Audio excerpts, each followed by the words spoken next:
찬송가 79장 찬송하십시다. 79장.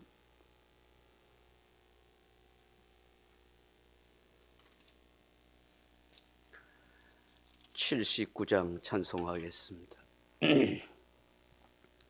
주 하나님 지으신 모든 세계 내 마음속에 그리워볼 때 하늘의 별 울려 퍼지는 내 손 주님의 권능 우주에 찬네. 주님의 높고 위대하심을 내 영혼이 찬양하네. 주님의 높고 위대하심을 내 영혼이 찬양하네.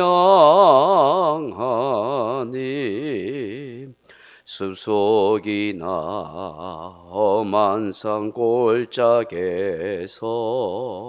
지저귀는 저 새소리들과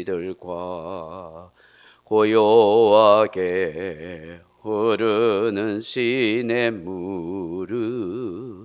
주님의 솜씨 노래하도다.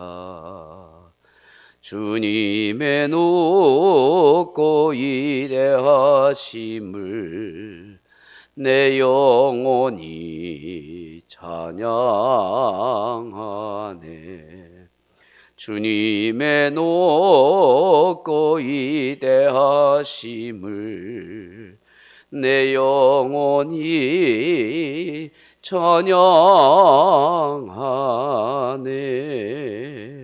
주 하나님 독생자 아낌없이 우리를 위해 보내주셨네. 십자가에 피 흘려 죽으신 주 내 모든 죄를 대속하셨네. 주님의 높고 위대하심을 내 영혼이 찬양하네. 주님의 높고 위대하심을 내 영혼이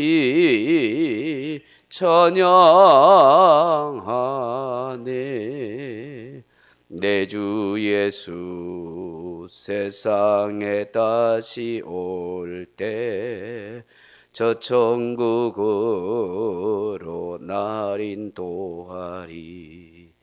나 겸손히 엎드려 경배하며 영원히 주를 찬양하리라.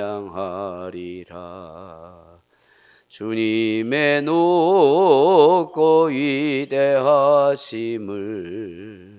내 영혼이 찬양하네.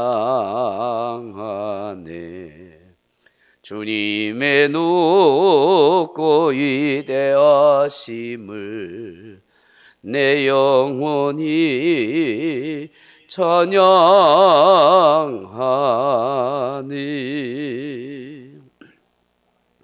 하나님 말씀 로마서 8장 19절로 21절 말씀 같이 보겠습니다. 로마서 8장 19절에서 21절 말씀 같이 읽겠습니다. 피조물이 고대하는 바는 하나님의 아들들이 나타나는 것이니 피조물이 허무한데 굴복하는 것은 자기 뜻이 아니요 오직 굴복하게 하시는 이로 말미암음이라. 그 바라는 것은 피조물도 썩어짐의 종노릇한 데서 해방되어 하나님의 자녀들의 영광의 자유에 이르는 것이니라. 아멘. 사랑하는 성도 여러분, 아담의 범죄 이후에 인류는 하나님과 함께 더불어 사는 특권을 상실했습니다. 하나님과 친밀한 교제를 나눌 수 있는 그런 복을 잃어버리게 되었습니다. 그러나 하나님께서는 인간을 불쌍히 여기셔서 자기의 독생자이신 예수님을 인류를 위해서 내어주십니다. 그래서 그를 믿는 자마다 하나님의 자녀가 되는 권세를 다시 얻게 하십니다.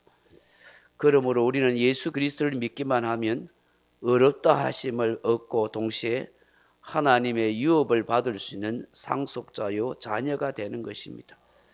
우리는 이런 은혜를 입고 살아가고 있습니다. 그런데 바울은 본문에서 피조물들이 뭔가를 고대하고 기다리고 있다라고 그렇게 말씀합니다.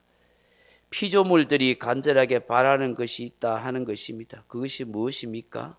오늘 본문에 보시면 하나님의 아들들이 나타나는 것이라 그렇게 말씀합니다. 왜 하나님의 아들들이 나타나는 거라고 그렇게 말할까요? 하나님의 아들들 복수형으로 그렇게 사용되고 있습니다. 여기에 고대하다 하는 말이 아포카르토키아 하는 말인데 간절한 기대를 하다, 계속해서 갈망하다 하는 그런 뜻입니다. 오랫동안 계속해서 갈망하고 기다리고 있다 하는 것입니다. 그렇다면 하나님의 아들들은 누구입니까? 성경 속에 하나님의 아들은 독생자 예수 그리스도를 말씀합니다. 또한 하나님을 경외하고 예수 그리스도를 믿는 성도를 하나님의 아들, 자녀라 그렇게 부릅니다.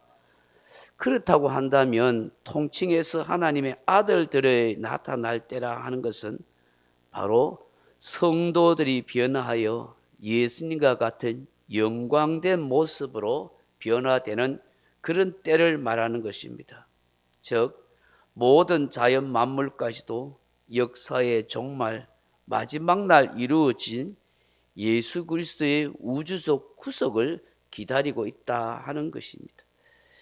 인간이 타락했을 때에 사실 모든 만물들, 모든 피조물도 하나님의 진노를 받아 저주 아래 놓인 존재가 되었습니다. 그래서 가시와 엉겅퀴를 내는 그런 상황이 된 것입니다. 그렇기 때문에 인간뿐만 아니라 모든 피조물도 구속의 은총을 간절히 기다리는 처지가 되었다 하는 것이죠. 피조 세계가 허무한데 굴복한다 하는 것이 무슨 뜻이겠습니까? 타락한 인간들이 벌이는 허망한 짓들 때문에 피조 세계가 고통당하고 굴복당하고 있다 하는 것입니다. 생각해 보십시오. 이 모든 자연 세계가 인간의 탐욕과 욕망 때문에 속수무책으로 오염되고 환경이 파괴되고 있지 않습니까? 오늘 아름답게 이렇게 지어졌던 이 자연 세계가 지금 왜 이렇게 환경 오염이 심각하고 모든 생물들이, 식물들이, 인간들이 살기 어려운 그런 환경이 되어 갑니까? 그 다 인간의 타락한 욕정 때문에, 욕망 때문에 오염되고 파괴되는 것입니다. 더불어 아름답게 살아야 할 이 자연 세계가 결국 그렇게 되지 못하게 됐다 하는 것입니다. 그런 까닭에 피조물이 허무한데 굴복한다 하는 것은 자기 뜻이 아니라 오직 굴복하게 하시는 하나님으로 말미암음이라고 합니다. 이는 인간의 죄로 말미암아 모든 피조물까지도 탄식할 수밖에 없는 저주 아래 놓인 상태가 됐다 하는 것을 말하는 것입니다. 두 번째로 모든 피조물이 바라는 것이 무엇이라고 말씀합니까? 썩어짐의 종로로 탄 데서 해방되기를 바란다. 그렇게 21절에 말씀하고 있습니다. 인간이 타락하기 전에는 모든 피조물조차도 썩지 않고 변하지 않고 쇠하지 아니하며 영원토록 존재하도록 만들어진 것입니다. 그러나 이제는 썩고 병들고 사라질 존재가 되었다 하는 것입니다. 이를 두고 썩어짐의 종로릇이라고 그렇게 말씀합니다. 여기서 해방된다 하는 것은 썩어질 인간들에 의해 썩어가는 세상에서 해방되어 참 생명과 참 사랑으로 살아가는 그런 세상이 되기를 바란다는 것입니다. 사람뿐만 아니라 모든 피조물도 그렇게 기대하고 바라고 있다는 것입니다. 더 이상 죄와 사망과 사단에게 사로잡히지 않는 그런 참된 자유가 있는 영원한 세계를 바라는 것입니다.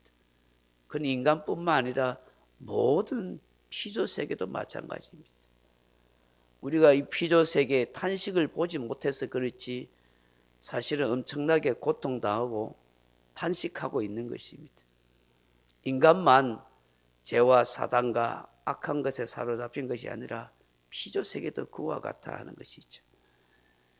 그러므로 셋째로 이 피조물들이 고대하는 바가 또한 무엇이라고 그럽니까? 하나님의 자녀들의 영광의 자유에 이르는 것이라 그렇게 말씀합니다. 인간을 비롯하여 모든 피조물들은 다 하나님의 창조적 작품입니다. 그 모든 것은 다 하나님의 소유된 존재입니다. 그런 까닭에 이 피조물조차도 마치 인격이 있는 것처럼 하나님의 아들들로 인해서 하나님의 자녀의 영광스러운 자리에 함께 있기를 원한다 하는 것입니다. 시편 19편 1절에 보면 하늘이 하나님의 영광을 선포하고 궁창이 그의 손으로 하신 일을 나타내는도다라고 말씀합니다. 고린도전서 15장 40절 이하에 보면 하늘에 있는 속한 형체도 있고 땅에 속한 형체도 있으나 하늘에 속한 영광이 따로 있고 땅에 속한 영광이 따로 있으니 해의 영광이 다르고 달의 영광이 다르며 별의 영광도 다른데 별과 별의 영광이 다르도다라고 그렇게 노래합니다. 이처럼 이 자연계에 있는 모든 것도 하나님께서 각자 그 영광을 주셨다라고 그렇게 말씀합니다. 하나님의 아들들이 나타남으로 이제 곧 창조 세계가 타락한 세계가 회복될 것을 말씀합니다. 원래 창조 세계로 회복되는 것이죠. 우리 또한 이런 창조의 회복을 바라게 되는 것입니다. 예수님 재림하실 때에 역사의 종말 때에 궁극적 구원을 이루어서 새하늘과 새 땅에 들어가는 그날을 우리는 고대하면서 살아간다 하는 것입니다. 하나님께서 그리스도를 이 땅에 보내시고 구속을 이루게 하시면 단순히 사람만을 구원하시고자 하는 것이 아니라 궁극적 구원은 하나님이 창조하신 모든 피조 세계가 처음 창조하셨던 것처럼 보시기에 좋았더라, 보시기에 좋았더라 하는 그 보시기에 좋았던 것을 회복하는 것입니다. 그리하여 하나님의 영광을 마침내 드러나게 되는 것입니다. 영국의 한 여성은 종신금고형을 받아서 평생 죄수가 되었습니다. 그런데 감옥 속에서 예수를 믿어서 새 사람이 되어서 이런 시를 적었습니다. 주께서 나로 하여금 하늘을 날지 못하게 하시었네. 나는 이 좁은 세상의 한 마리새 주님이 나를 가두셨네. 나 할 일 없기에 종일 노래하며 찬송하느라 나의 영은 주를 향해 몇십 배 몇백 배로 찬송 부르네. 찬송하며 눈을 뜨고 찬송하며 잠들고 찬송하며 숨지리라. 어떤 상황과 환경 속에 있다 할지라도 예수 안에 살아가는 크리스찬은 진정한 불행은 없습니다. 크리스찬에게 있어서는 영원한 비극도 없습니다. 크리스찬에게 있어서는 영원히 묵고 놀 그 무엇도 더더욱 없습니다. 예수 안에서는 참된 자유와 해방과 영광만이 있을 뿐입니다. 피조 세계가 탄식하고 고통해하고 있지만 비록 육신에 갇혀 있고 이 세상이라는 감옥 속에 갇혀 있는 것처럼 보여도 우리는 예수 안에서 참된 자유와 해방과 영광을 바라보면서 한 걸음 한 걸음 이 삶의 길을 걸어가게 될 것입니다. 각자 기도하시다가 돌아가시기 바랍니다.